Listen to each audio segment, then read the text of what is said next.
দেখুন, হঠাৎ করে আমরা যখন কলকাতায় এসেছি, এখানে রাজ্য সভাপতি আজকে সম্বর্ধনা সভা। আমরা জানি যে সুকান্ত মজুমদার বিগত সভাপতি ছিলেন এবং আজকে এখানে শ্রমিক ভট্টাচার্য ঘোষণা হলেন। আর ইতিমধ্যে আমরা জানতে পারলাম যে জেলা থেকে তৃণমূলের কারসাজিতে একটি নোংরা চিঠি বাজারে এইভাবে ছড়িয়ে দিয়ে আর ভারতীয় জনতা পার্টি দক্ষিণ দিনাজপুরকে বিভ্রান্ত করার চেষ্টা করছে। এই চিঠির যে প্যাড, এই চিঠির যে সিল, এই চিঠিতে যে সই করা আছে, এটা সমস্ত জালি করা।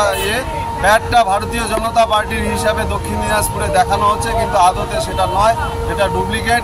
ওই হিসাবে আমাদের প্রাক্তন জেলা সভাপতি বিনয়দার দেখানো হচ্ছে সেটা সম্পূর্ণ আর ভুল। এছাড়াও চিঠিতে যে গদ, সেটা অকথ্য নোংরা ভাষা সেখানে উল্লেখ করা আছে। এটা অ্যাকচুয়ালি তৃণমূলের কারসাজি। তারা বুঝতে পারছে যে দক্ষিণ দিনাজপুরে তৃণমূল আর অপ্রাসঙ্গিক হয়ে পড়ছে মানুষের কাছে। সেই জন্য ভারতীয় জনতা পার্টির মধ্যে বিভেদ তৈরি করার জন্য এই রকম নোংরা চিঠি তারা বিভিন্ন জায়গায় পোস্ট করে বেড়াচ্ছে।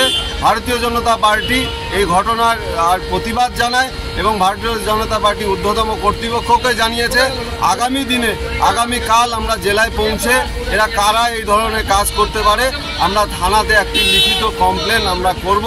এই চিঠির কোনো রকম সত্যতা নেই, সমস্ত অবৈধ এবং বৈধ এবং কারসাজি করে ভারতীয় জনতা পার্টি দক্ষিণ দিনাজপুরকে দুর্বল করার একটা তৃণমূলের কারসাজি। ধন্যবাদ।